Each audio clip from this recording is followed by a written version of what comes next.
In my last video, I showed you how I made an embroidery design that was part applique and part fill stitch.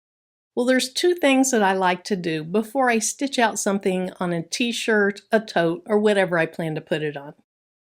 First of all, whether I made the design, but especially when I got the design from someone else, I like to take it into Embroiance, run it through the stitch simulator, and make sure I understand how the file works. Second of all, I like to do a practice stitch out.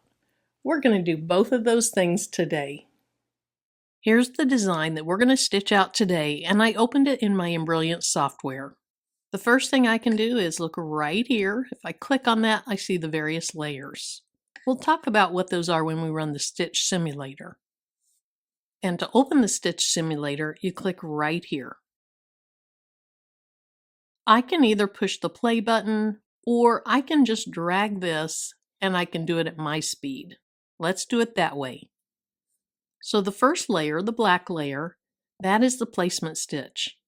If you're new to applique, what that means is it's a stitch that shows you where to place down your applique fabric.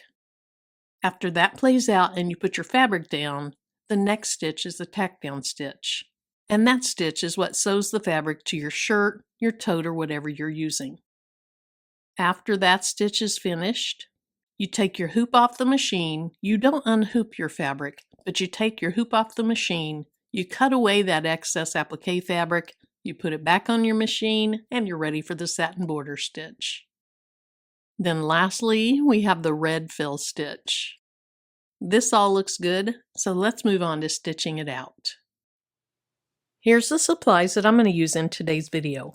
I have some scrap t-shirt fabric, I have my applique fabric, 2 colors of thread, scissors, applique scissors, some basting adhesive, some no-show mesh stabilizer. That's all I use when I'm doing stretchy things like t-shirts, sweatshirts, baby onesies. Some light sewable heat and bond. I'm going to put that on the back of my applique fabric. And then lastly, I am using a new hoop and I am so excited to try it out. This magnetic hoop came from SewTexStore.com. It fits the Poolin EOC06 and it has these magnets on top. So let me go ahead and take these off and we'll get the fabric hooped up. Now these magnets are very strong, so be careful when you're removing them or placing them back on your hoop. This no-show mesh is a very soft, very drapey cutaway stabilizer. I'm going to attach that to the back of the t-shirt fabric using some of this basting spray. What that does is it keeps your fabric from stretching, which is where you can get all that puckering. I did a video recently where I showed my full process of what I do to keep t-shirts, baby onesies, stretchy things like that from puckering. So I'll put a link to that in the video description just in case you're interested in checking it out. So I'm going to hold this over my trash can, put a little basting spray on it, then we'll attach it to the back of the fabric. Now since this is a test stitch out, it doesn't really matter what's the front and what's the back. But we are going to have this be the back.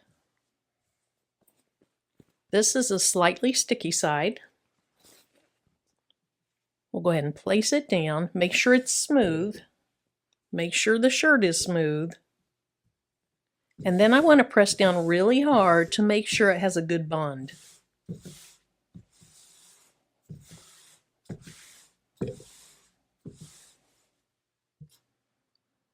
All right, I think that's good. If this was a real project, I would use a lint roller on this again. I already did once. I see a few things on there, but it's going to be fine. So we're going to place this hoop behind it. Place our item on top of it. And then I want to make sure that there truly is stabilizer covering the back of this, or covering the hoop.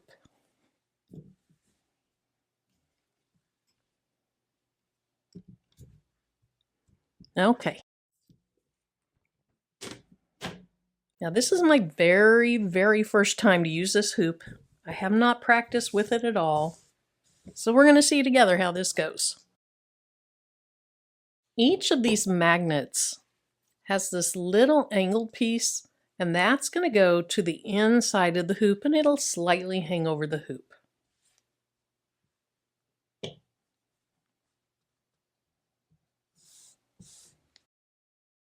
I'll put 2 magnets on this left side.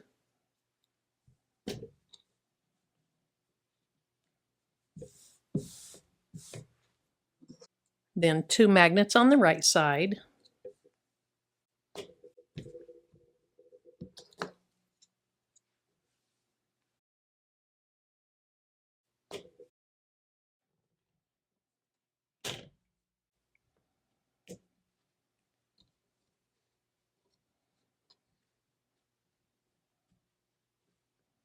Then I'll place 2 at the top and 2 at the bottom.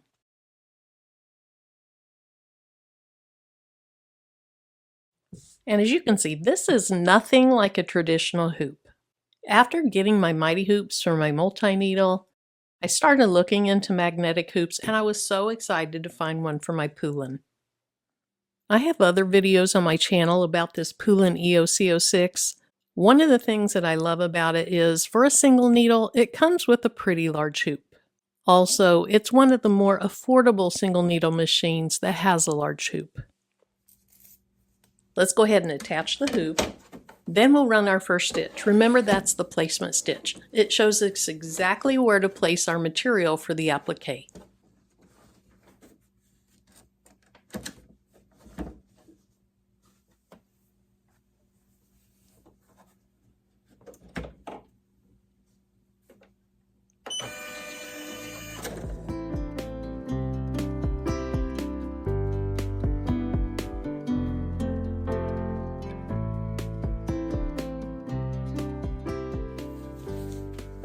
While that was stitching out, I was busy pressing my fabric and putting that heat and bond light on the back of it.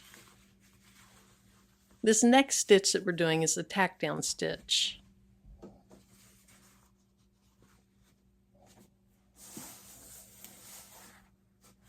So I'll put the presser foot down, and then if I need to hold down my fabric since I didn't tape it, I'll use a chopstick.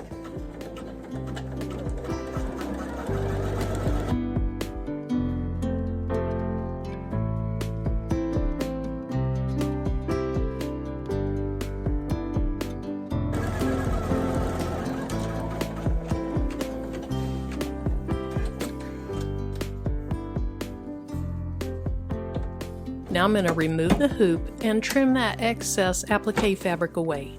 I'm not going to take the fabric out of the hoop, I'm just removing the hoop from the machine. So far it looks like this magnetic hoop is doing its job, so we are going to cut away this excess fabric. And I want to cut as close to those stitches as possible. If I accidentally cut through 1 or 2, it's okay, but try not to. And of course, you want to be very, very careful that you don't accidentally cut your base fabric, the fabric of your shirt, your tote, or whatever you're putting this on.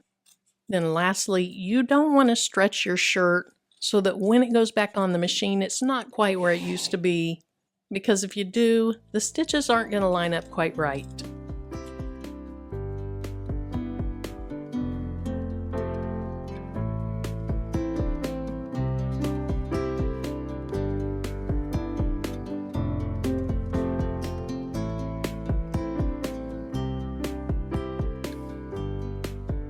Now, it is very tempting to use a lint roller right now. If you do, hold your fabric down, because just like when you're cutting away the excess applique fabric, you don't want to stretch your shirt.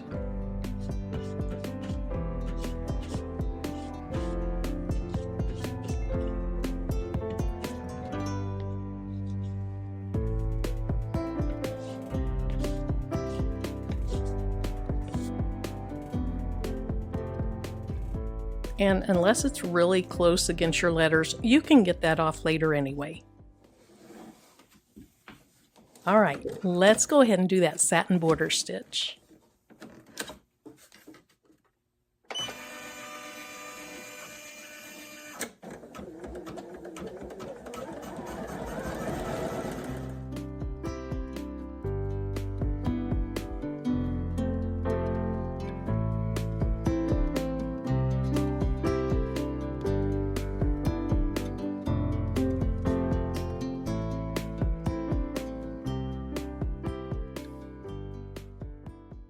Now I've decided to use this pink thread instead of the lighter pink thread that I thought I would use. I just think it's going to give this design a little more interest.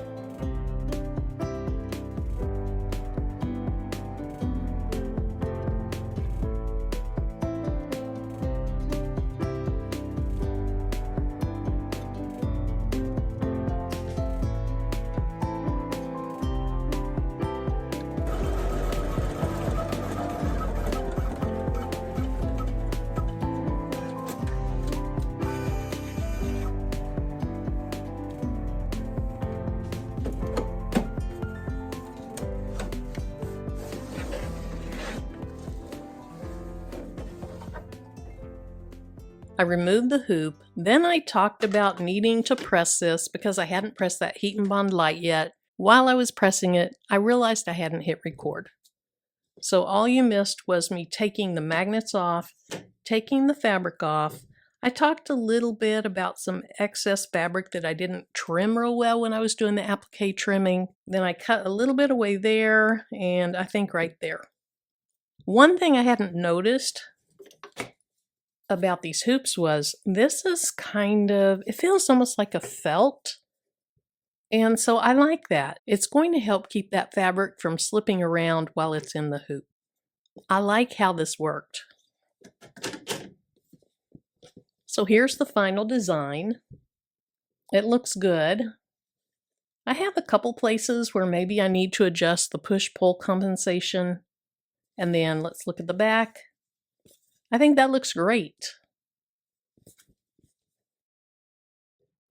So thank you so much for joining me today. I hope you have a great rest of your day. If you have any questions, comments, suggestions, leave them in the comment section below. And if you're interested in checking out the Poolin Embroidery Machine or some of the other supplies that I used, as well as this hoop, I'm going to put links to those in the video description. Thanks again for joining me, and I hope to see you in my next video.